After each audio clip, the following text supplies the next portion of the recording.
Masih banyak orang yang mempertanyakan mana yang lebih baik, pemilihan pimpinan daerah secara langsung atau melalui DPRD. Saya telah membahas waktu itu dalam podcast saya bersama sahabat saya, Bapak Inspektur Jenderal Polisi Dr. Roni Franky Sompi SHMH. Saya mengutarakan dalam podcast itu, pilkada yang dilakukan saat ini, baik langsung maupun melalui DPRD, sebetulnya sih intinya sama aja. Karena yang diusung itu adalah orang yang melalui partai politik. Seandainya kita maju melalui jalur independen, itu juga bisa, tapi tetap aja biayanya sangat mahal. Nah, itu bagi saya, kalau menurut penilaian saya pribadi, itu kayaknya juga sama. Dan begitu nanti dia terpilih, ya otomatis, ya bukan rahasia umum lagi ya, itu juga memerlukan biaya yang mahal. Karena apa? Untuk bisa menjadi kepala daerah aja, ya bukan rahasia umum lagi nih, itu kan memerlukan dana yang cukup besar. Untuk tingkat daerah tingkat 2 aja sekitar 20-30 M aja dia harus mengeluarkan dana itu.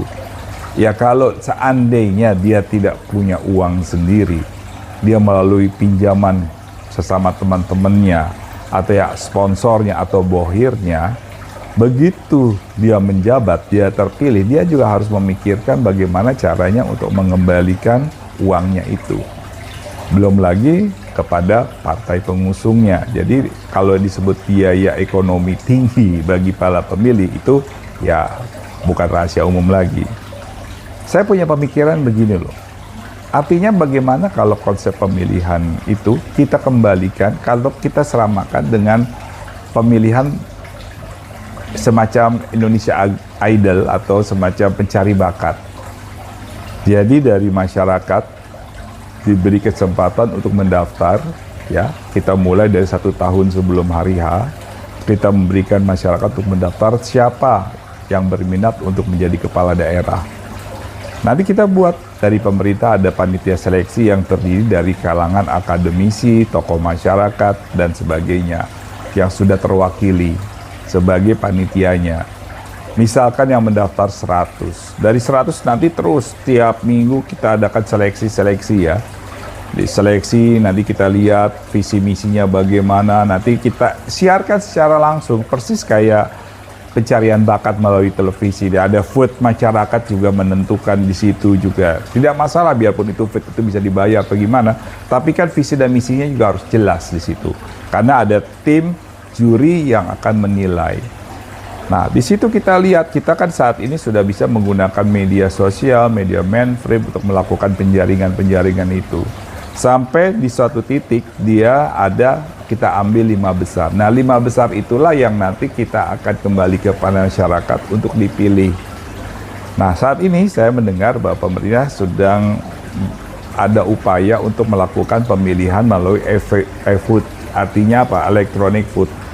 Jadi sistemnya kita juga belum tahu, saya juga belum tahu apakah tetap ada TPS atau bisa juga melalui media masing-masing orang, yaitu melalui HP-nya masing-masing, ya kan? Nah, di situ kita bisa lihat. Nanti kita lihat, nanti orang yang bisa memilih itu harus terdaftar melalui KTP-nya yang sudah diregistrasi oleh KPU dan dimasukkan ke SIM. Jadi misalnya nomor handphone saya, nomor 081 sekian, didaftarkan melalui KPU dan diregistrasi. Pada saat nanti pemilihan umum, nanti kan akan dikirim biasanya, kan ada dikirim registrasi dari KPU. Pada saat itu diberi waktu misalnya 2 jam atau 3 jam kita memilih. Begitu kita menentukan pilihan kepada calon A, B, C, D, begitu kita klik, sudah masuk dan kita tidak bisa lagi untuk membuat untuk yang kedua kalinya, ketiga kalinya. Jadi kemungkinan itu untuk kita memilih, ada istilah kecurangan, itu udah kita minimalisasi.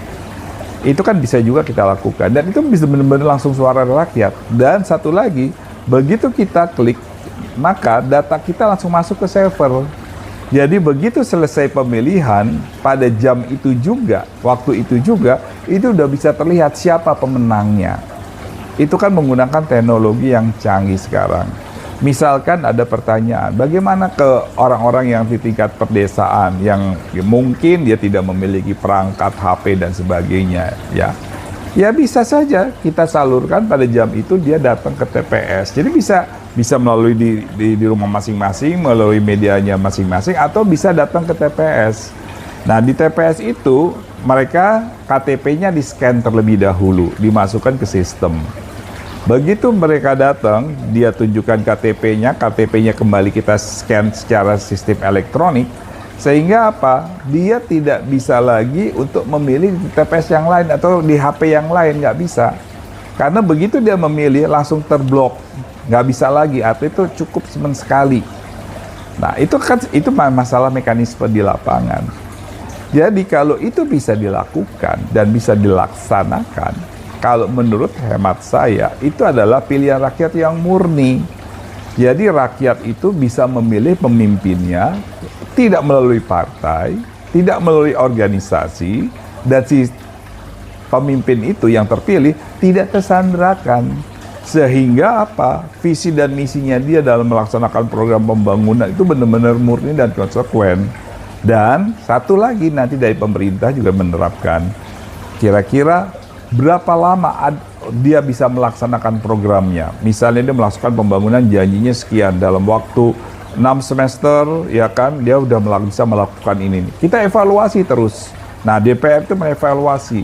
Kalau tidak sesuai, dia bisa aja dimakzulkan karena ya tidak sesuai dengan kompetensinya.